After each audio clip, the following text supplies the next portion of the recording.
¿Qué tal? ¿Cómo están? En esta ocasión nos acompaña el maestro Rafael Tonatiuh Ramírez. Él es sociólogo y doctor en administración pública. Así es. Y se ha especializado en el tema de educación ambiental. Entonces quisiera empezar preguntándote, Rafael, ¿qué es la educación ambiental? La educación ambiental es un proceso que debe ser formativo a lo largo de la vida de cualquier individuo de la población mundial, de los 8,000 millones de habitantes que somos en el planeta Tierra, y que tiende a entender la sociedad naturaleza de una manera compleja.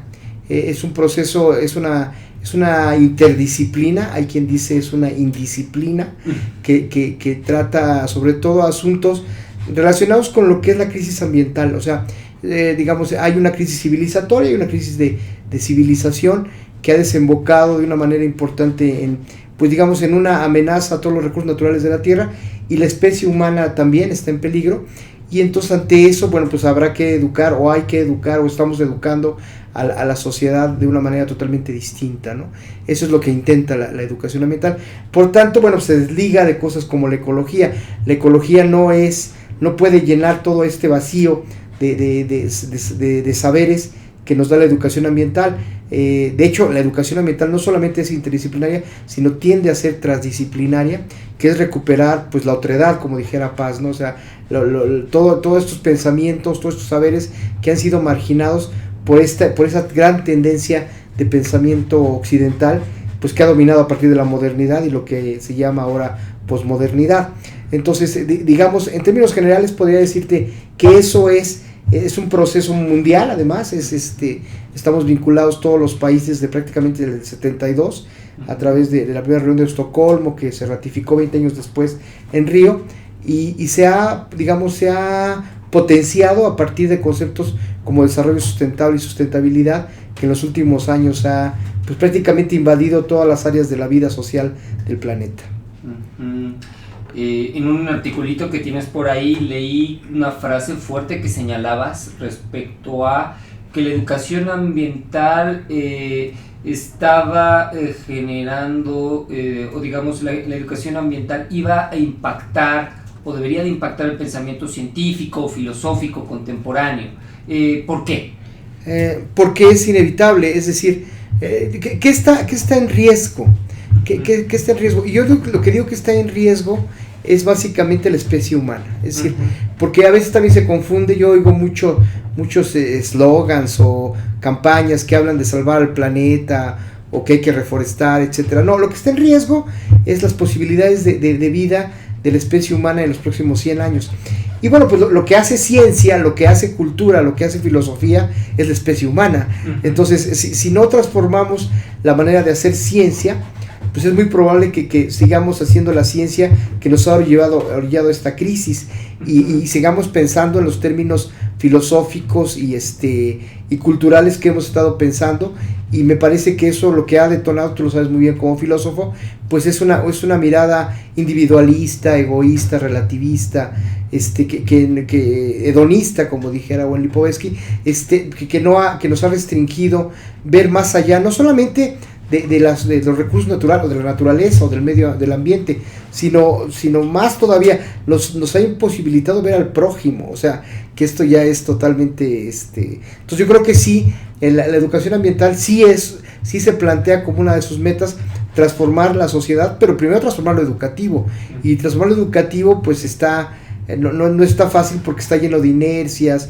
Yo a veces veo saltos hacia atrás, como este asunto de las competencias, donde creo que la mirada mundial no giró hacia, por ejemplo, es interesante que haya sido un organismo internacional como la UNESCO el que lo haya, digamos, blindado para que apareciera en todos los países del mundo, ellos y organismos como la OCDE. Cuando, por ejemplo, la misma UNESCO ya hablaba de complejidad, según Edgar Morin, en el 2000, por ejemplo, ¿no? Entonces, yo sí siento que fue un salto entonces, hay que estar muy atentos en términos educativos a no retroceder, sino ir hacia adelante, hacia unas miradas alternas, complejas, interdisciplinarias, y de nueva educación, una educación mucho más dialógica, una educación mucho más abierta, una educación que incluya, una educación en general totalmente distinta.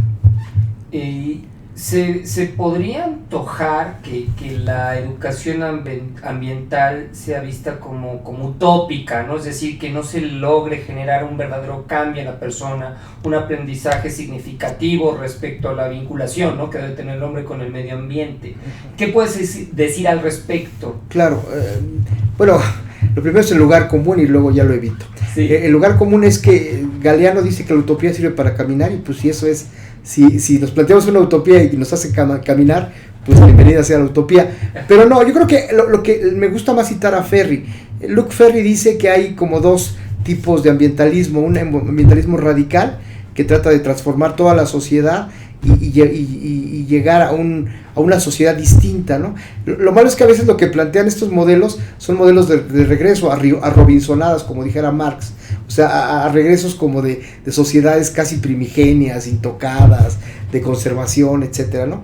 Y dice, y hay otra tendencia, dice el mismo Ferri, que es la tendencia reformista, que es una tendencia que dice, bueno, pues caminemos en lugar de usar el carro, no usemos tanto papel, usemos bicicletas, que te sonará mucho, ¿no? Entonces, lo que pasa es que estas dos visiones, yo diría, son los blancos y los negros, pero en realidad donde nos movemos, tú lo sabes muy bien, es en los grises. Es decir, en los grises, en los matices que puede haber entre cómo podemos ir hacia una sociedad muchísimo más balanceada, mucho más equilibrada, mucho más justa, mucho más equitativa, mucho más democrática, por supuesto, mucho más participativa. Por tanto, yo creo que en esos nos tendríamos que ir moviendo poco a poco, y creo que en eso hemos avanzado muchísimo.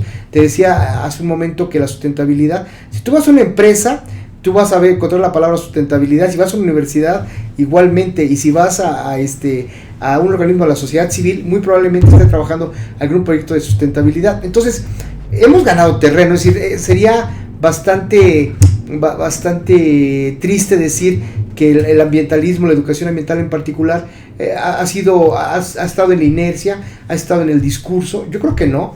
Yo creo que antes, por ejemplo, yo cuando ahora vi en una universidad que es del Estado de México, que van a abrir un doctorado en sustentabilidad, y aquí mismo nosotros tenemos una línea de investigación en el doctorado en comunicación aplicada, investigación de la comunicación, que habla de la realidad social, y uno de sus temas es la sustentabilidad.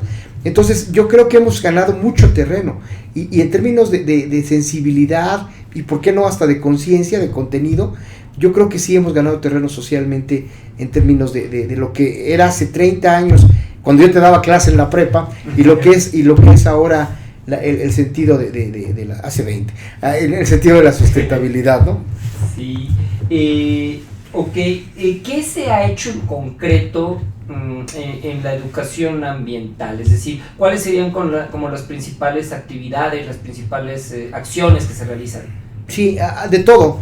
Yo te podría decir que esta, digamos, el despeje, digamos, el despegar de la educación ambiental fue en la década de los 90 a nivel planetario, ¿no?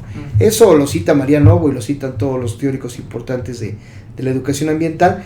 Y en el caso particular de México, yo creo que se han hecho, desde materias que se fueron metiendo a los currículos de preescolar. Por ejemplo, en preescolar uno de los ejes era la naturaleza, y luego en la primaria pues se fue metiendo cada vez más el contenido. Esto no solamente desde los 90, sino prácticamente, si uno revisa los libros de texto de los 70, ya había categorías como la categoría trabajo, que enseñaban a los niños de sexto para integrar sociedad y naturaleza.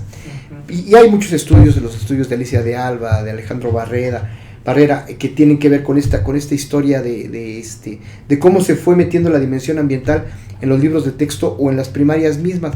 En la secundaria también se hizo la materia de educación ambiental, y ahora, digamos, a partir de la RIEB, la Reforma Integral de la Educación Básica, o sea, el sexenio pasado, se intentó que se volviera un transversal. Es decir, que la educación ambiental se incluyera, pero como derechos humanos, como educación para la paz, etcétera, ¿no? Y así, pero yo creo que ha habido, si yo te cito ejemplos como el del Reino Unido, es un ejemplo que a mí me encanta ese currículum. Se dejó de pensar en la educación ambiental como una materia o un transversal, y lo que se hizo es volver un eje fundamental, es decir, en lugar de que los niños hoy aprendan inglés, matemáticas, historia, filosofía, lo que aprenden son los grandes temas emergentes. Por ejemplo, consumo sustentable. si ese es un tema del consumo sustentable o buena alimentación. Ese tema se alimenta de todas las demás disciplinas, no al revés. Es decir, al revés, antes parecía que, bueno, porque como un pegoste la educación ambiental, ¿no? Ahora al revés, a partir de la sustentabilidad o la educación ambiental, podemos enseñar matemáticas, español, inglés, filosofía, lo que quieras, a partir de poner en el centro como un eje gravitatorio a la educación ambiental. Es decir, se ha avanzado mucho y se va a seguir avanzando inevitablemente, porque nos va la vida en ello, ¿eh? O sea, la verdad es que no es poca cosa. Durante mucho tiempo se mantenía así como algo, pues que era importante que comprendieran los niños, etcétera, pero ahora cada vez, si tú nada más checas en los últimos el último lustro, la cantidad de ciclones, de huracanes, de tsunamis incluso, que ha habido en el mundo, pues te vas a encontrar que este asunto del cambio climático pues es una realidad, ¿no? Entonces no es una especulación, no es una especulación científica. Por eso siempre hay que estar al alba, ¿no? Por ejemplo, cuando para mí sería suficiente decir que Donald Trump, que ni siquiera apareció en los debates este tema, que Donald Trump es uno de los grandes, ¿cómo se les dice?, como de las personas que no creen en el cambio climático, para no votar por él, ¿sí? Escépticos, para no votar por él, porque me parece que hay evidencia suficiente y necesaria y científica demostrada para saber que hay un cambio de clima en el planeta, y que eso va a cambiar radicalmente las condiciones, no solamente en las zonas costeras del mundo, sino prácticamente en todo el mundo. ¿Qué tendría que hacer la humanidad para salvarse a sí misma? Es decir, además de recibir lecciones, ¿no? De valorar la naturaleza y de tomar medidas, ¿no? Un poquito en lo particular como individuos, la especie humana como tal, ¿qué medidas debe de realizar? Qué gran pregunta me haces.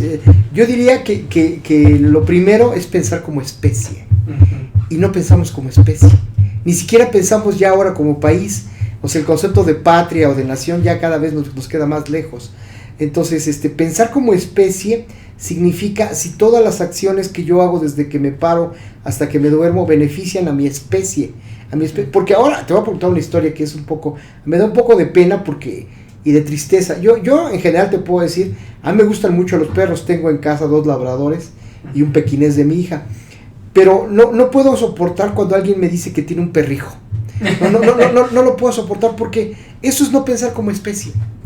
O sea, nosotros como especie pensar, lo primero es reproducirte.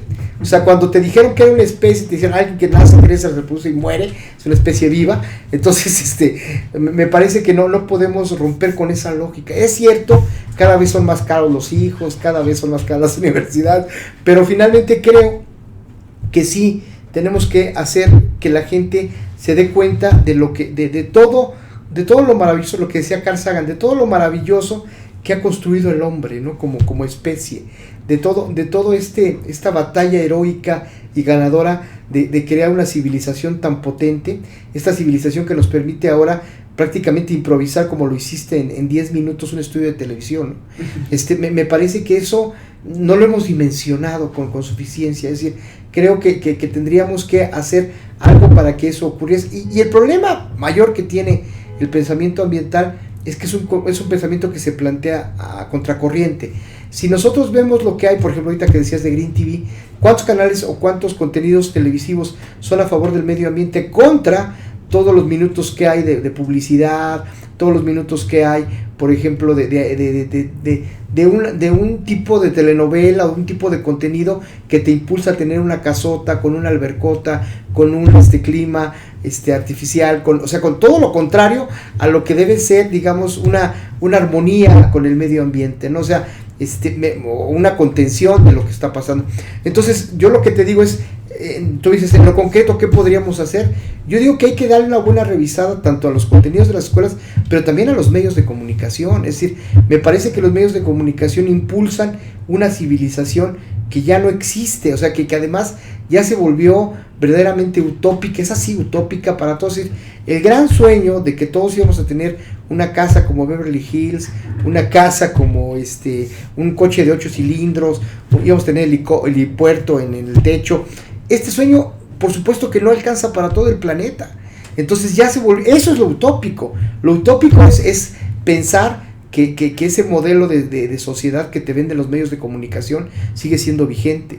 Lo que tenemos que pensar es en tratar de construir un modelo de civilización totalmente distinta. Nos va a costar mucho trabajo, pero vamos a entender. Hay un anuncio que siempre cito que viene en España, que es muy bonito porque están los chavos tirados así en un puente, hazte cuenta el circuito interior, están tirados así en un pasto, y uno le dice al otro, oye, ¿y si no cuidamos a los medios a la naturaleza, si no cuidamos las especies, si no protegemos los recursos naturales, qué pasaría? Pues vamos a carecer. Y dice, entonces, ¿y qué tenemos que hacer? Dice, pues cuidarnos. Pues entonces va a ser lo mismo. Pues es lo que yo digo, es decir, la sustentabilidad va a llegar por las buenas o por las malas.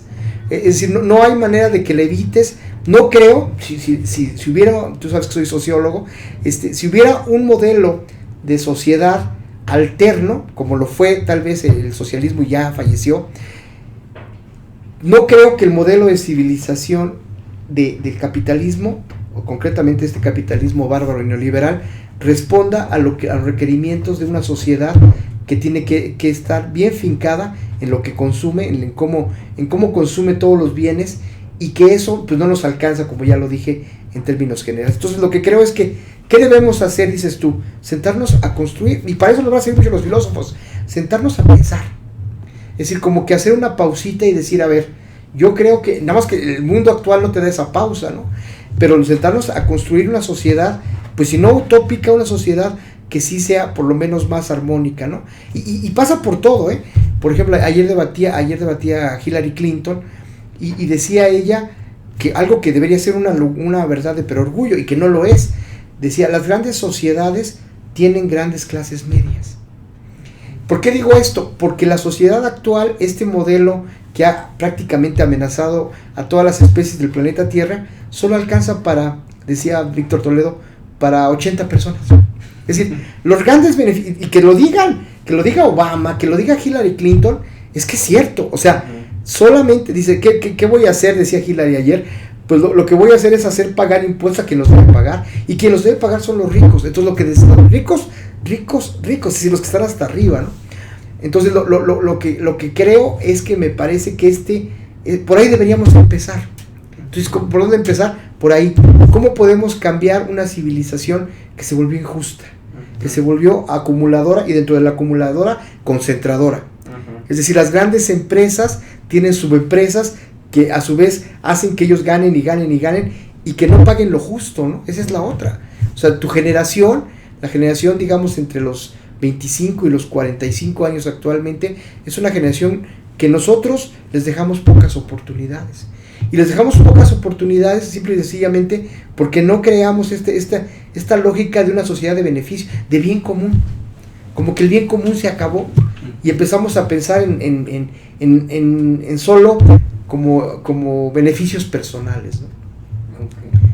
Sí, me acuerdo que la directora del Departamento de Medio Ambiente del Ibero alguna vez mencionó en una plática, ¿no?, que le dio a unos alumnos míos, que ella consideraba que la humanidad no iba a cambiar su relación con el medio ambiente hasta que hubiera una catástrofe de millones de muertos.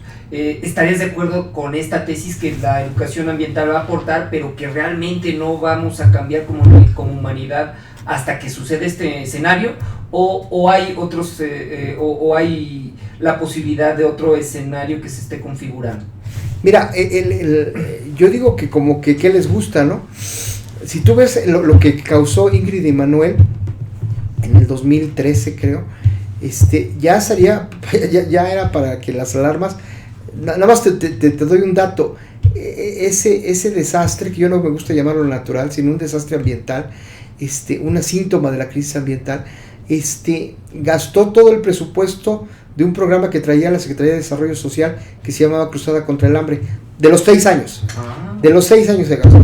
Yo no sé qué están esperando, ¿eh? O sea, ahora, me parece que también hay como una mirada muy también hacia la, como que el apocalipsis now, ¿no? Entonces, yo creo que no, yo creo que van a pasar pequeños desastres como los que han estado pasando. Es decir, Matthew hace unas semanas, el huracán. Todos pensábamos que iba a llegar tal vez al Golfo de México, se sube hacia Carolina y en Carolina causa muertos. O sea, ¿qué te puedes esperar? O te puedo decir otros, ¿no? El caso de Paulina, o el caso de este ciclón impresionante que devastó la parte sur de Luisiana, etcétera, etcétera.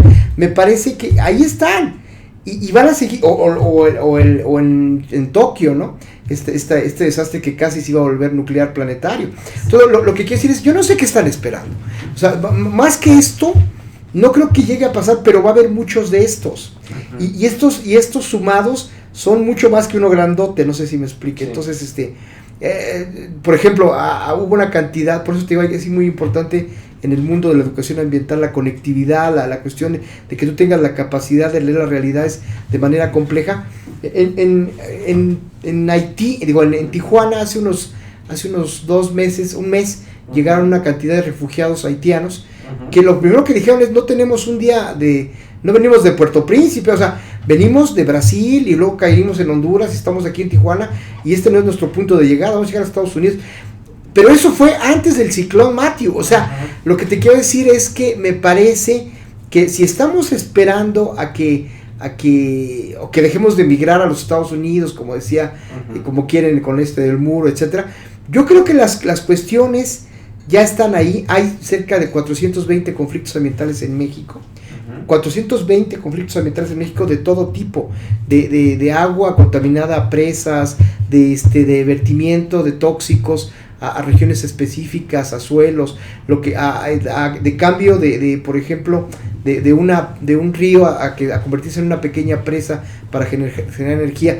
420, o de mineras a cielo abierto, conflictos que ya están o lo que se viene, que ya está aquí, que es todo lo del fracking. Se paró el fracking porque el precio del petróleo se cayó, pero si el precio del petróleo llega a subir otra vez con esto de las reformas estructurales, particularmente de la energética, pues va a volver a ponerse de moda esto de la fractura hidráulica, que es poner en riesgo a comunidades enteras en términos de contaminación de muy largo periodo. Es decir, lo que van a sacar de beneficio no se va a comparar con el daño, pues yo diría milenario, que van a causar a la naturaleza, ¿no? Entonces, como ves, no es un asunto solamente de plantitas y animalitos, sí, es un asunto muy complejo, es un asunto que involucra, según yo, todos los temas. Es decir, yo me siento muy cómodo en el mundo de la educación ambiental, porque es un mundo donde se pueden proponer muchas cosas.